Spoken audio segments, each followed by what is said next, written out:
اللهم صل على سيدنا محمد يا رب صل وسلم دائما ابدا على حبيبي.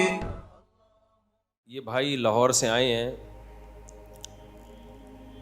بیان سے اس کا تعلق نہیں ہے، لیکن ایک اہم بات ہے. لاہور کا جب بھی تصور دماغ میں آتا ہے نا، مستیوں کا تصور لازمی آتا ہے دماغ میں. میں پورے پاکستان میں تقریباً ہر جگہ ہی رہا ہوں. پنجاب والوں کو جتنی مستی میں نے دیکھا ہے،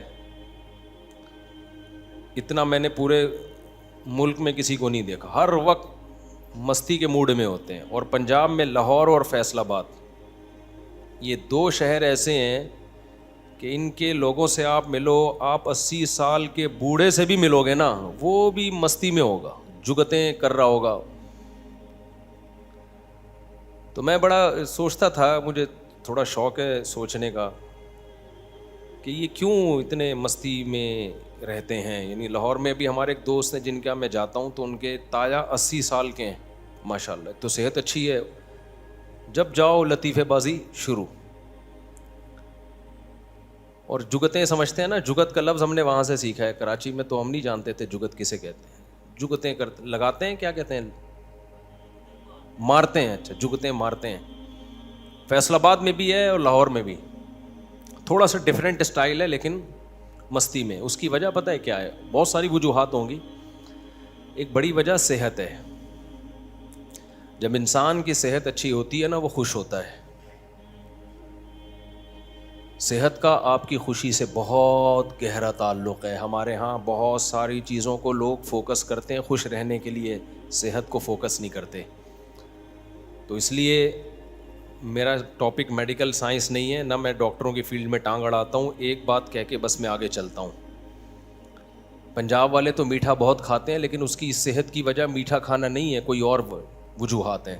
آب و ہوا ہے. جن علاقوں میں گرمی دبا کے پڑتی ہو اور سردی بھی دبا کے پڑتی ہو، ان علاقوں کے لوگ صحت مند ہوتے ہیں عام طور پہ. یہ اصول یاد رکھیں. جن علاقوں میں سردیوں میں سردی دبا کے پڑتی ہو اور گرمیوں میں گرمی، کیونکہ یہ باڈی کی ضرورت ہے. سردیوں میں ٹھنڈک چاہیے ہمیں، یعنی ہمیں ہماری باڈی کو سردی بھی چاہیے، گرمی بھی. فارورڈ کر کے چلا رہا ہوں کیونکہ میڈیکل سائنس میرا ٹاپک نہیں ہے.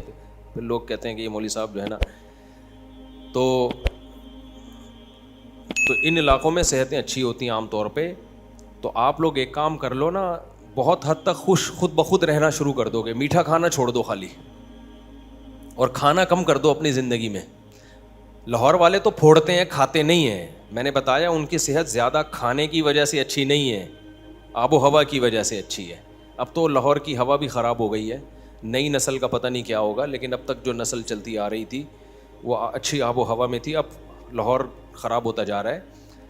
تو میٹھا کھانا چھوڑ دیں، بہت سارے مسائل آپ کے اسی سے حل ہو جائیں گے. جب آپ خوراک کمی کی عادی ہو جائے گی نا، آپ گلوکوز باڈی میں کم بنے گا، انسولین کم خارج ہوگی، لو کارب ڈائٹ لیں گے، روٹی چاول آلو پراٹھے کم کر دیں گے، تھوڑا بھوکا رہنا سیکھیں گے.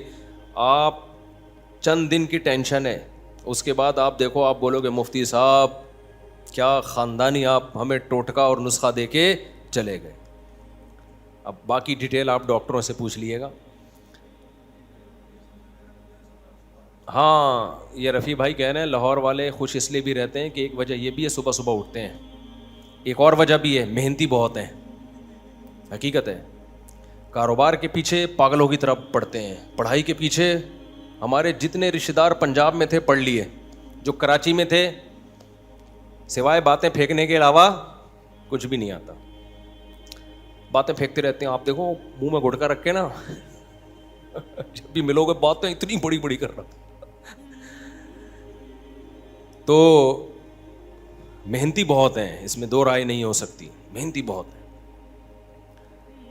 صحت کے پی کے والوں کی اچھی ہے، ہڈیاں مضبوط ہیں. وہ کے پی کے کا ظاہر ہے پہاڑی علاقہ ہے، پانی وانی میں منرلز بہت ہیں.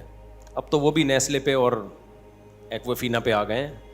اگلی نسلوں کا تو اللہ ہی حافظ ہے. خیر، تو خلاصہ یہ نکلا، کھانا کم کھایا کرو بھائی. کھانا کیا کرو؟ کم کھاؤ. اس سے خوش رہو گے. وقتی طور پہ ٹینشن ہوگی، تھوڑے دن تک آپ کو دماغ ڈپریشن اسٹریس میں جائے گا کہ دل چاہے گا کھا جاؤں, لیکن جب عادی ہو جاؤ گے تو پھر آپ کو ایسا لگے گا کہ آپ دوبارہ سے ریورس ہو رہے ہو. ٹھیک ہے نا. ہماری شریعت نے کم کھانے پہ صرف زور نہیں لگایا, بہت زیادہ زور لگایا ہے. اور کم کھانے سے کوئی ویکنیس, کوئی کمزوری نہیں ہوتی. وقتی طور پر ہوگی, لگے گا کہ جیسے میں کمزور ہوں, وہ اس کی وجہ ہے کہ عادت پڑ چکی ہے. جیسے سٹا لگانے کی عادت ہوتی ہے نا, جب سٹا نہیں ملتا تو کیا ہوتا ہے, کوئی کام ہی نہیں ہوتا. تو تھوڑے دن کی ٹینشن ہے, اس کے بعد زندگی بن جائے گی یار, مزہ آئے گا, جینے کا مزہ آنا شروع ہو جائے گا. یہ ہوائی باتیں نہیں ہیں. جن لوگوں نے اس پر عمل کیا ہے نا, ان کی میں کبھی ہو سکتا ہے پوڈ کاسٹ میں ان کا میں انٹرویو کروں کہ پہلے آپ 3 ٹائم کھاتے تھے, کیا تھے, 2 ٹائم پہ آئے تو کیا ہوئے, اور 2 ٹائم میں بھی کم کر دیا تو کیا ہو گیا. تو بتائیں گے آپ کو کیا ہو گیا. تو ہمارے مذہب کا بھی حصہ ہے, اس لیے کھانا پینے کو کم کرو, کم. اور میں اس لیے ترغیب دے رہا ہوں تاکہ میں اپنے آپ پر بھی عمل کروں, کیونکہ میں بھی پھوڑتا پھاڑتا جب طبیعت سے, وہ جب موڈ ہوتا ہے نا طبیعت سے ہم بھی پھوڑ دیتے ہیں. خیر, تو یہ جو میں نے قرآن مجید کی آیت پڑھی ہے میرے بھائی, یہ میں کم کھانے پر دیکھو اس لیے بھی ترغیب دیتا ہوں کہ یہ ٹاپک میڈیکل سائنس کا ہے لیکن مذہب کا بھی ہے. وجہ اس کی ہے کہ سستی کے ساتھ دین اور مذہب پہ چلنا ممکن نہیں ہے. ایک بات یاد رکھو, سستی کے ساتھ خوش رہنا ممکن, بولو, سست آدمی زندگی میں کبھی بھی خوش نہیں ہو سکتا. کتنی ہی خوشیوں کے اسباب اکٹھے کر لے وہ خوش نہیں رہے گا. سست آدمی کو آپ بٹن لا کے دے دو نا کہ جو مانگے گا تیری خواہش پوری ہوگی, پھر بھی وہ ڈپریشن میں جائے گا. اب میں آپ کو کیا بتاؤں, اب مجھے یہ چیزیں مثالوں سے سمجھانی پڑتی ہیں. دیکھو, ہمارا مذہب یہ چاہتا ہے کہ ہم دنیا میں ٹینشن میں رہیں یا خوش رہیں, بولو, خوش رہیں. اللہ بھی یہ چاہتے ہیں نا, تبھی تو اللہ نے قرآن میں کہا کہ جو میری یاد کو زندہ کرے گا فَلَنُحْيِيَنَّهُ حَيَاتًا طَيِّبًا, دنیا میں پاکیزہ زندگی دوں گا, اچھی زندگی دوں گا. اچھی خوش والی زندگی ہوتی ہے جس میں اگر پریشانیاں آئیں بھی تو صبر کی توفیق مل جائے. اور قرآن میں دوسری جگہ اللہ نے فرمایا الا بذکر اللہ تطمئن القلوب, فرمایا اللہ کو یاد کرنے سے دلوں کو سکون ملتا ہے. اس سے پتہ چلتا ہے کہ اللہ تعالیٰ اپنے نیک بندوں کو سکون میں دیکھنا چاہتے ہیں. پتہ چلا کہ نہیں پتہ چلا؟ تبھی تو ذکر کرنے والوں کو نقد انعام کیا دیتے ہیں,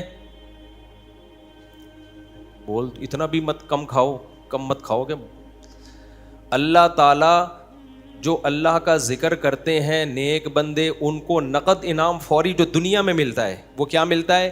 سکون, اطمینان قلب, ہے نا. تو بھائی اللہ اگر کسی کو آزما کے کوئی گفٹ دے رہے ہیں, وہ گفٹ چھوٹا گفٹ ہو سکتا ہے؟ اللہ نے یہ نہیں کہا الا بذکر اللہ یغنا یا یستغنی الفقراء, یہ نہیں اللہ نے فرمایا کہ غریب آدمیوں کو ذکر کے ذریعے پیسہ ملتا ہے. اگر اللہ یہ کہہ دیتے جو ذکر کرے گا پیسہ ملے گا, ساری دنیا ذکر کر رہی ہوتی بیٹھ کے, کیا خیال ہے؟ میں 2 چیزوں کو بھائی بہت زیادہ فوکس, ایک ڈپریشن پہ بیان بہت کرتا ہوں, آپ نے دیکھا ہوگا, شادیوں پہ کرتا ہی ہوں, لیکن اس کے علاوہ اور ایک سستی کاہلی کے خلاف بہت بیان کرتا ہوں. اس کی وجہ پھر کھانے پہ آ جاتا ہوں میں کہ کم کھاؤ. تو لوگ ایک اشکال کرتے ہیں, بھائی کیا کھانا, یہ قرآن و سنت کی باتیں کرو ہمارے سامنے, یہ کیا کہ 2 وقت کھاؤ, کم کھاؤ, میٹھا کم کھاؤ, ورزش کرو, یہ کیا قرآن و سنت ہے یار؟ یہ لوگ اس طرح کی باتیں کرتے ہیں. کائنڈلی آپ کی خدمت میں عرض یہ ہے کہ یہ قرآن و سنت ہی کی باتیں کر رہا ہوں میں, یہ تورات اور انجیل کی باتیں نہیں کر رہا, بلکہ یہ تو تورات اور انجیل کی بھی ہیں اور قرآن کی بھی ہیں, یہ تو تمام ادیان میں مشترک باتیں ہیں. دیکھو ہمارا دین بہت وسیع ہے, اس میں احکامات بہت زیادہ ہیں, بہت زیادہ احکام. جب درختوں پہ پھل بہت زیادہ ہوتے ہیں, ایک ایک کر کے نہیں توڑا جاتا, ایسے پورے درخت کو ہلایا جاتا ہے. ایسا ہی ہے نا, جامن کے درخت دیکھیں آپ لوگوں نے, اس میں جب جامن نکلتے ہیں کتنے زیادہ ہوتے ہیں. شہتوت کے دیکھیں, گلگت میں آپ جاؤ, اتنے میٹھا شہتوت ہے گلگت کا, چترال کا. تو اس میں یہ نہیں ہوتا کہ یوں کر کے ایک شہتوت توڑا پھر یوں توڑا, نیچے چادر رکھتے ہیں, بھائی ویڈیو نہ بنائیں, اور یوں یوں یوں کر کے اس کو جھاڑ دیا، دے دنادن شہتوت کا ایک انبار لگ جاتا ہے. تو ہم بھی چاہتے ہیں کہ شریعت کا ایک ایک حکم، نماز ہے، زکوٰۃ ہے، روزہ ہے، اخلاق ہیں، اور صدقہ و خیرات ہے، غصے پہ کنٹرول کرنا ہے، پھر بد نظری یعنی نظر کی حفاظت، بہت سارے احکام ہیں. ان سب کی جڑ 2-3 چیزوں کے گرد گھومتی ہے. دنیا کی محبت ختم کرو، دنیا کو مسافر خانہ سمجھو، سمجھ رہے ہو؟ نمبر 2، سستی کو کیا کرو؟ بھگاؤ. سست آدمی کبھی بھی دین پہ نہیں چل سکتا. اس سستی کے ختم ہونے سے صرف ہمارا دین ٹھیک نہیں ہوگا، ہماری دنیا بھی ٹھیک ہو جائے گی. اور اسی سے منسلک ہے خوش رہنا سیکھو. جو ڈپریسڈ آدمی ہوتا ہے، ہر وقت ٹینشن میں ایسا جیسے توے پہ بیٹھا ہوا ہو، وہ کبھی بھی دین پہ نہیں چل سکتا. اس کو اچھی ہی نہیں لگتی دین کی باتیں. 4 شادیاں تو وہ خاک کرے گا، اس کو ایک کی بات بھی اچھی نہیں لگتی. ٹینشن. آج کے مسائل تو دیکھو نا آپ، ہر آدمی ایسا لگتا ہے توے پہ بیٹھا ہوا ہے. کمنٹس میں لگتا ہے نا. اب جیسے میں نے وہ میرے ویڈیو گئی نا، ہاں شوف سرکار آگے کیوں بیٹھی تھی، تو میں بتانا ہی بھول گیا. یہ تو میں بھول ہی گیا. اچھا میری شوف سرکار سے ملاقات ہوئی، مجھے بھی بہت ہنسی آئی کہ یار شوف سرکار کو بھی بہت ہنسی آئی. خیر، تو شوف سرکار کو اس لیے آگے بٹھایا ہوا تھا، آگے کا تو مجھے پتہ نہیں، بٹھایا ہوا اس لیے تھا. لوگ کہہ رہے ہیں ایک ایسی علماء کنونشن ہے جس میں شوف سرکار آئی ہوئی ہے. وجہ اس کی ہے کہ فوجیوں میں بعض فوجی لوگ اس سے دم کرواتے رہے ہیں. عقیدت ہے ان کو، فوج میں بعض لوگوں کو شوف سرکار سے عقیدت ہے، پیر بنایا ہوا ہے. تبھی تو میں کہتا ہوں یہ جو عامل لوگ ہیں اچھوں کی کھوپڑی کو خراب کر دیتے ہیں. تو یہ جو بڑے بڑے علماء جو ہے نا، جب ان عاملوں سے بے وقوف بن جاتے ہیں، تو وزیر اعظم کا بے وقوف بننا ان عاملوں سے یہ کوئی اچھمبے کی بات نہیں ہے. اور اسی طرح فوج کے بعض افسرانوں کا بے وقوف بننا کوئی اچھمبے کی بات نہیں ہے. یہ ایسے کیپچر کرتے ہیں نا دماغوں کو. تو اب فوج میں اتنے اثر رسوخ اس آدمی نے بنا لی ہے، اس محترم صاحب نے، دم کر کے ان کے جن چڑیل بھوت بھگا کے، تو وہ ایک اثر ہے. وہ اقرار الحسن آہستہ آہستہ وہ اثر کیا کرے گا، نکالے گا انشاءاللہ. کافی حد تک تو نکال دیا ہے. تو ان کے بہت ہی ان کے ہوتے ہیں، ہم پہ اثر نہیں ہوتا، بس اللہ کا بڑا فضل ہے.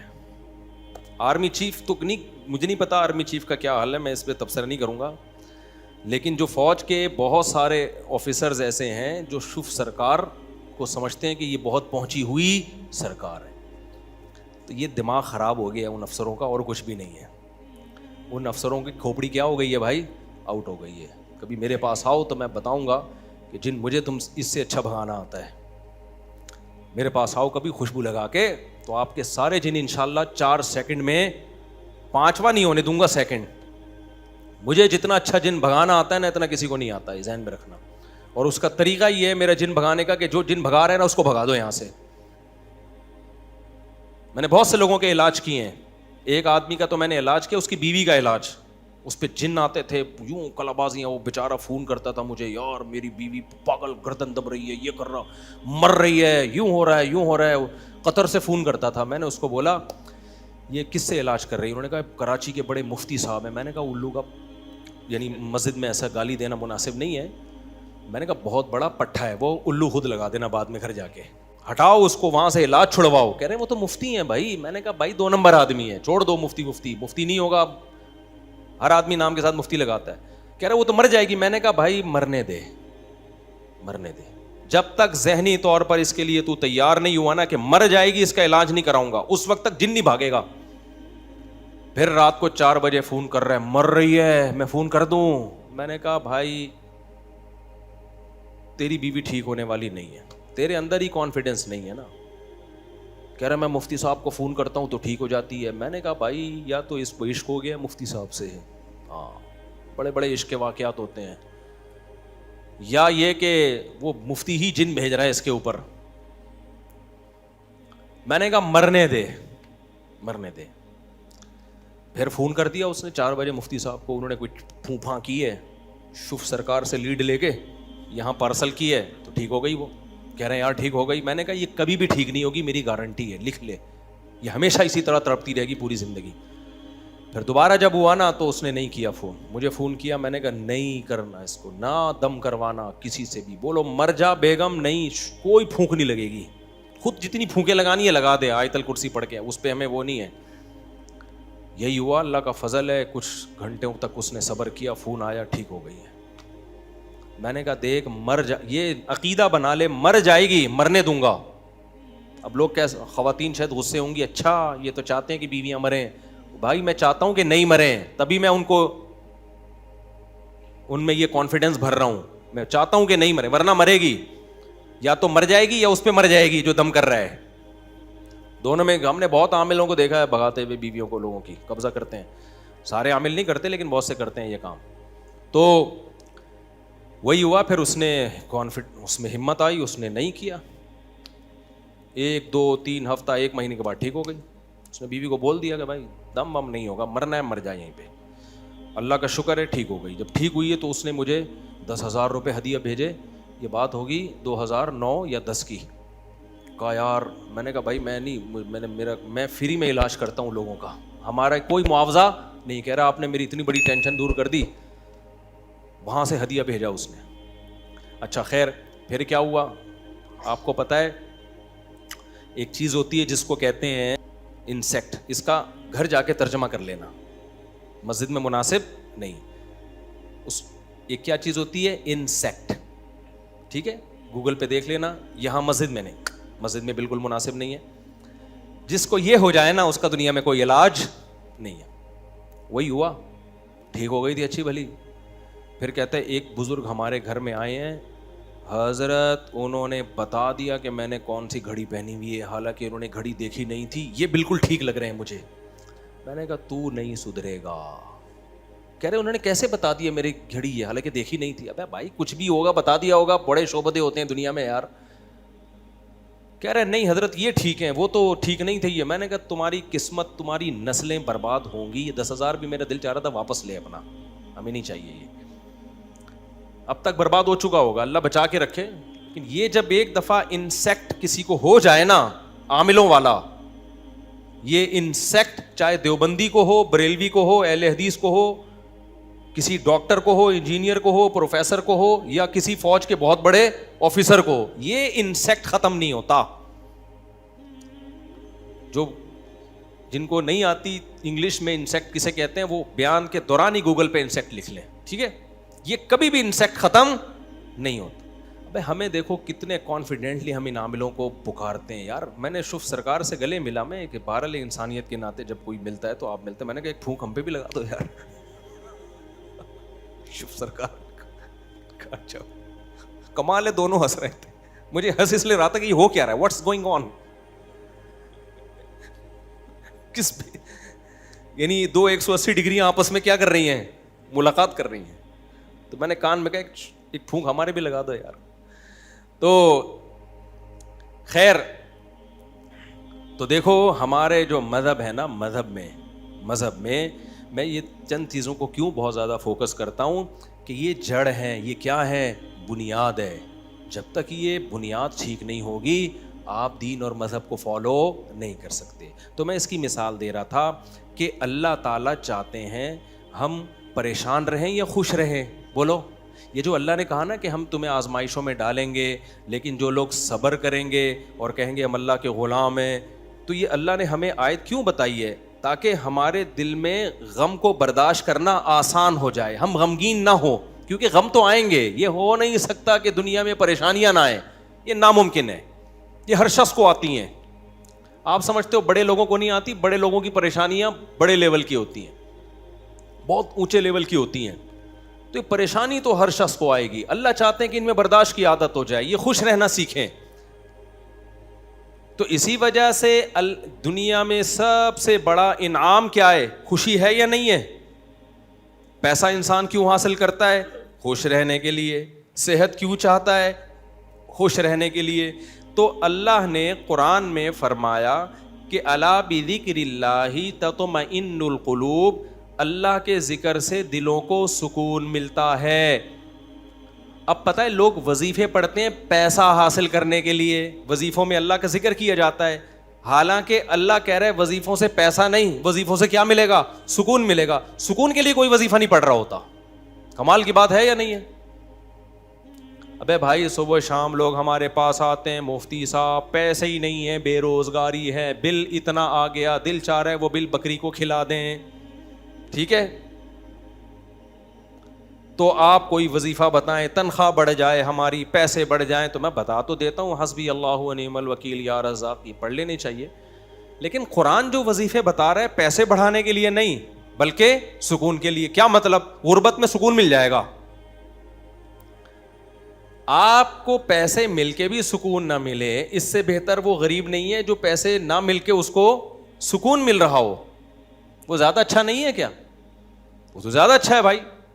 اس لیے اللہ فوکس دولت کو نہیں کر رہے, کس کو کر رہے ہیں فوکس؟ سکون کو فوکس کر رہے ہیں اللہ تعالیٰ. میں نے ایسے غریب دیکھے, ایسا دل ہنس رہا ہوتا ہے, مسکرا رہا ہوتا ہے مستیوں میں. اکثر میں ایک واقعہ بتاتا ہوں نا, ہمارے گھر میں مزدور آتے تھے, والد صاحب حیات تھے, انہوں نے اللہ ان کی مغفرت فرمائے, انہوں نے فرش بنوانا تھا.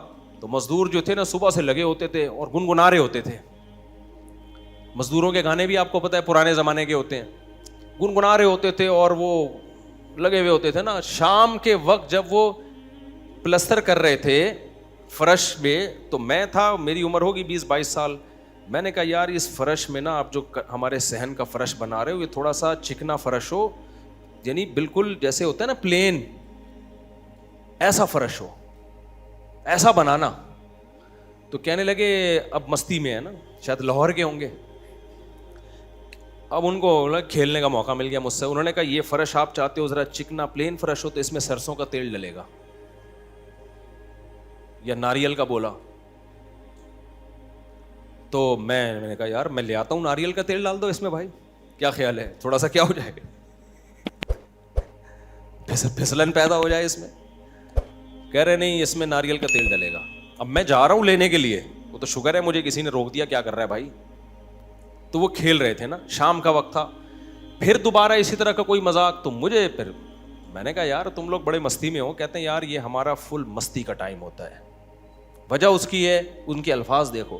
کہہ رہے ہم صبح سے تھکے ہوئے ہیں, مغرب کی اذان ہونے والی ہے, فرش کمپلیٹ کریں گے, گھر جائیں گے, تھکے ہوئے ہیں نا ٹھیک ٹھاک, دہاڑی ملے گی, گھر جائیں گے, نہائیں گے, دھوئیں گے, منجی پہ بیٹھیں گے, بیوی بچے ہمارا انتظار کر رہے ہیں, شدید بھوک میں کھائیں گے کھانا, اس کے بعد لمبے ہو کے سو جائیں گے.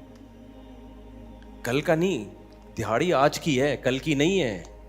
ان کو صرف اسی میں خوشی ہے, کام ملا ہوا ہے یار, کام ملا ہوا ہے.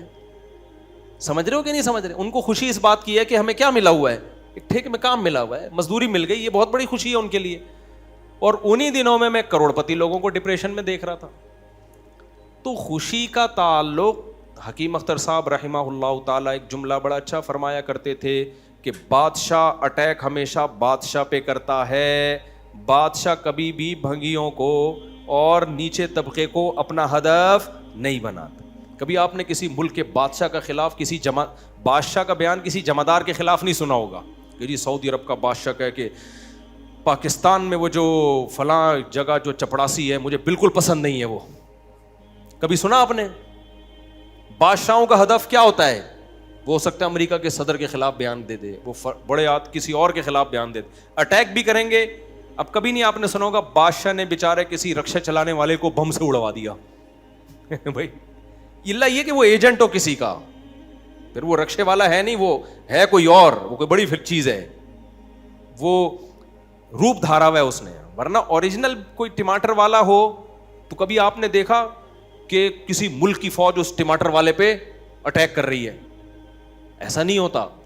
حکیم اختر صاحب رحمہ اللہ تعالیٰ فرمایا کرتے تھے کہ بادشاہ ہمیشہ قبضہ کس پہ کرتے ہیں؟ بادشاہوں پہ. فرمایا کہ دل جو ہے یہ پورے جسم کا بادشاہ ہے. دل کیا ہے؟ اللہ کو جب کوئی ناراض کرتا ہے, اللہ کا جب کوئی ذکر نہیں کرتا تو اللہ تعالیٰ اس سے پیسہ نہیں چھینتے, نہ اس سے گھر چھینتے ہیں, نہ اس سے اس کی جو ہے نا خواہشات چھینتے ہیں. اللہ ڈائریکٹ اٹیک کس پہ کرتے ہیں؟ دل پہ. دل اپنے قبضے میں لے کے پریشانی ڈال دیتے ہیں اس کے اندر. اللہ دل, حدیث میں آتا ہے کہ جو دل ہے نا بین اصبعی الرحمن, اللہ کی 2 انگلیوں کے درمیان میں ہے یہ دل, ایسا کنٹرول ہے اللہ کو. تو اللہ کیا کرتے ہیں, دل کو لے کے اس میں کیا ڈال دی, بے سکونی بھر دی اس میں. چل بھائی سب کچھ ہے, خوشیوں کے سارے اسباب, 1000 گز کا بنگلہ, واش روم ایسا, غریب آدمی جائے بولا یار ایسا تو میرا بیڈ روم نہیں ہے جیسا ان کا واش روم ہے, ہر کمرے میں اے سی لگا ہوا ہے, بل کی کوئی ٹینشن نہیں, اتنا پیسہ, روڈیں صاف, سڑکیں صاف, کوئی ٹینشن نہیں. اور آج کل کے جو سیکولر لبرل لوگ ہیں ان کو تو وہ والی ٹینشن ہے ہی نہیں جو ایک مولانا ٹائپ کے لوگوں کو ہوتی ہیں. سمجھ گئے ہوگے آپ بھائی, وہ جو ٹینشن جو جس کو ساری دنیا ٹینشن سمجھتی ہے, یعنی شادی کو, بیوی کو, تو وہ والی ٹینشن سے تو یہ کیا ہوتے ہیں, بالکل آزاد ہے ہی نہیں. گرل فرینڈ والا سیٹ اپ چل رہا ہے ان لوگوں, اتنا کچھ, کوئی ٹینشن بظاہر نہیں ہے. اللہ کہتے ہیں کوئی بات نہیں, تو نے مجھے ناراض کیا نا, تو ان تمام تر وسائل کے باوجود تجھے ناکام کروں گا میں. کیونکہ اگر وسائل چھین لیتا نا اللہ تعالیٰ, پھر تو بھائی ہر ایک کو ٹینشن ہو جاتی ہے. اللہ کہتا ہے ان ساری خوشیوں میں ان خوشیوں پہ اٹیک نہیں کروں گا, میں بادشاہ ہوں. بادشاہ حملہ کس پہ کرتے ہیں, بادشاہوں پہ. تیرے دل کو اپنے قبضے میں لے کے اس میں سے سکون نکال کے اس کی جگہ کیا ڈال دوں گا, بے سکونی. جتنا گناہوں میں لذت حاصل کرنے کے لیے آگے بڑھے گا نا, اچھا پھر ایسا شخص کیا کرتا ہے جب بے سکون ہوتا ہے, تو پھر وہ سکون کے لیے شراب کباب کی طرف جاتا ہے, لڑکیوں کی طرف جائے گا, زنا کی طرف جائے گا, دوستیوں کی طرف جائے گا, فحش موویز کی طرف جائے گا. اللہ کہتے ہیں کہ اب جتنا ان چیزوں میں جائے گا نا, وقتی خوشی ملے گی, وقتی راحت, لیکن بے سکونی کے جال میں پھنستا چلا جائے گا. شاعر نے کہا نا, جتنا تڑپو گے جال کے اندر, جال گھسے گا کھال کے اندر. پرندہ جال میں جب پھنس جائے تو ایک طریقہ تو ہو سکتا ہے آزاد ہونے کا کہ ہلے نہیں, اور جب مالک آئے جال کو ہٹائے تو اس وقت آنکھ بچا کے نکل جائے, شاید 1% چانس ہو. لیکن اگر وہ ہلنا شروع کر دے تو جال لپٹتا چلا جائے گا کہ نہیں چلا جائے گا. دیکھو مچھلی جب کانٹے پہ منہ مارتی ہے, اس کے پاس اس وقت آپشن ہوتا ہے کہ ہل نہیں, بڑے آرام سے کسی طریقے سے واپس, شاید 1% چانس ہو, لیکن ہلے گی تو اوپر بیٹھا ہوا آدمی سمجھ جاتا ہے کہ شکار اس میں پھنس گیا ہے. ہلنے سے پتہ چلتا ہے, زور لگانے سے, پھر وہ کھینچتا ہے. تو جتنا پیچھے زور لگائے گی کانٹا اتنا زیادہ اندر گھسے گا. تو نافرمان کیا کرتا ہے, وہ سکون کے لیے فحش فلموں کا سہارا لیتا ہے, وہ لڑکیوں کا سہارا لیتا ہے, وہ نشے کا سہارا لیتا ہے, شراب کباب کا سہارا لیتا ہے. اللہ کہتے ہیں میں نے تجھے کہا تھا کہ تو شریعت پہ نہیں چلے گا, مجھے یاد نہیں کرے گا, بے سکونی میں جائے گا. تو کمبخت اس بے سکونی کے علاج میں اور زیادہ بے سکونی کے اسباب اختیار کر رہا ہے. اللہ دوبارہ اس کا دل ہاتھ میں لے کے جتنا پہلے بے سکونی ڈالی تھی نا, وہ بے سکونی اور زیادہ ڈال دیتے ہیں اس میں. سمجھتے ہو کہ نہیں سمجھتے ہو؟